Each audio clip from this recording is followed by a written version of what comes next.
Hello, this is Josh Laddick with GSA Focus.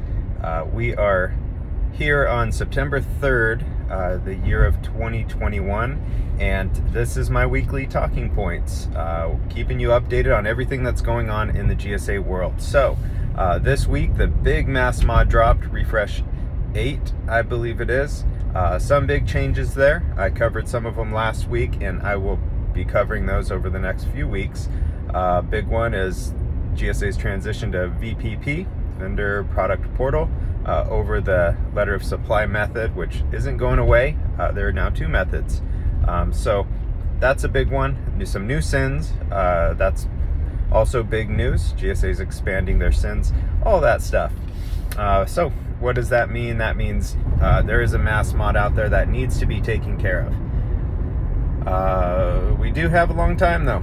It's not required until November, so couple months to complete it. If you want to take a long time to review and everything, we of course handle that for our clients under our maintenance program. If you do not have a maintenance set up, maintenance as a service is what we offer at GSA Focus, where we cover everything general maintenance wise, and then modifications of course as well. So reach out to me if you want to know more on that.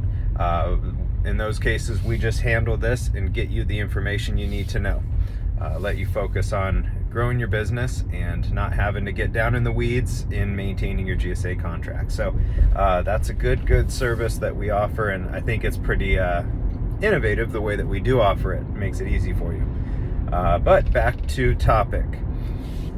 Next thing, GSA and COVID. So I'd say we're no longer in the COVID. I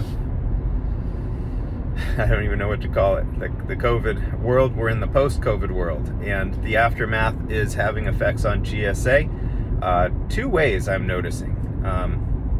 Modifications for products. I am seeing just my clients need a lot of modifications. The supply chain issues that came from COVID are still alive and well. They are causing prices to go up. They are causing back ordering, a lot of shifting around on price lists lately in the product world.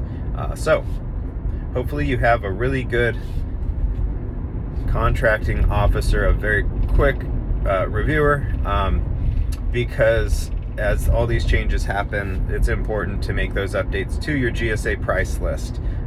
Do products need to be dropped? Are they back ordered? Almost indefinitely, yes, drop them, for the time being at least.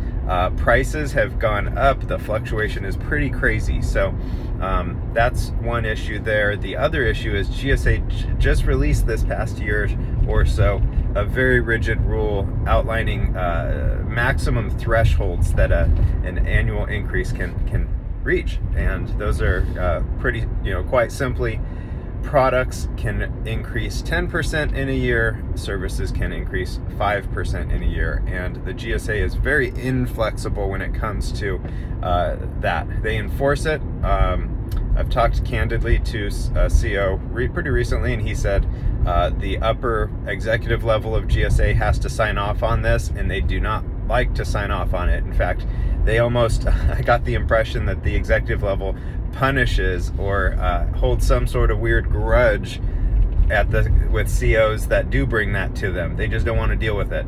They set that rule, and they don't want to bend or break it. So what does that do? That makes it so that it's very, very important to keep up on your annual increases, because if they start to pile up, you're limited by that threshold, and that's a pretty bad situation to be in.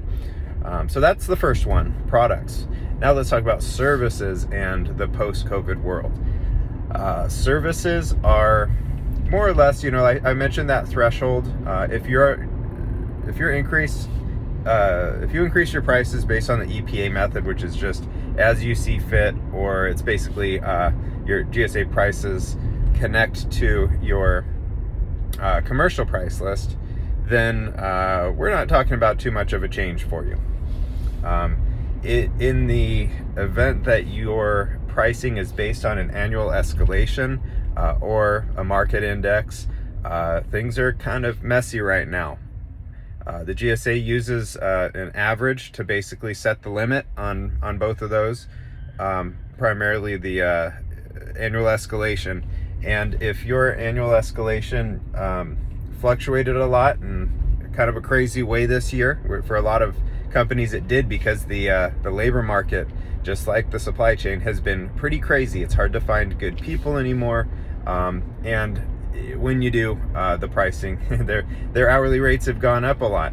Plus they're working from home. There's just a lot of moving parts in that. So the problem that's happening is the GSA takes a 3-year average of a market index from the Department of Labor, and that 3-year average covers post-COVID and during COVID times. But the problem is I don't know if I said that right, pre-COVID and current COVID times. So basically 2018, 19, and 20. But here in 2021, that average is no longer very helpful. The average comes in somewhere around 1.5 to 2.5. But you know what we're seeing is a lot of my clients are saying we need to hit 3, 4, 5%, just because if we want to have good people fill in our positions, we have to have a really good annual escalation, a really good raise every year for those people, or they go elsewhere. So what's going to happen here? It's going to create a bottleneck, and the government contractors are going to have a hard time finding good labor to work on government projects. So the GSA is kind of boxing themselves in, and they are going to have some less than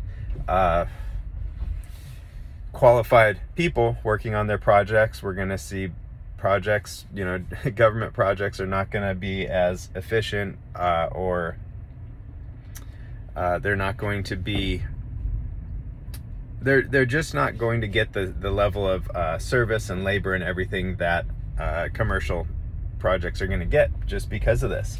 Hopefully they make an adjustment, because if they don't, then we're looking at a couple years for this index average to move up, and by then, the problem will already be very well realized. So that's about all I've got to say on that. Any questions, shoot me an email, josh@gsafocus.com. I will be at you next week. Thanks for watching, and have a great day. This is Talking Points with Josh Laddick, GSA Focus, September 3rd, 2021. Take care.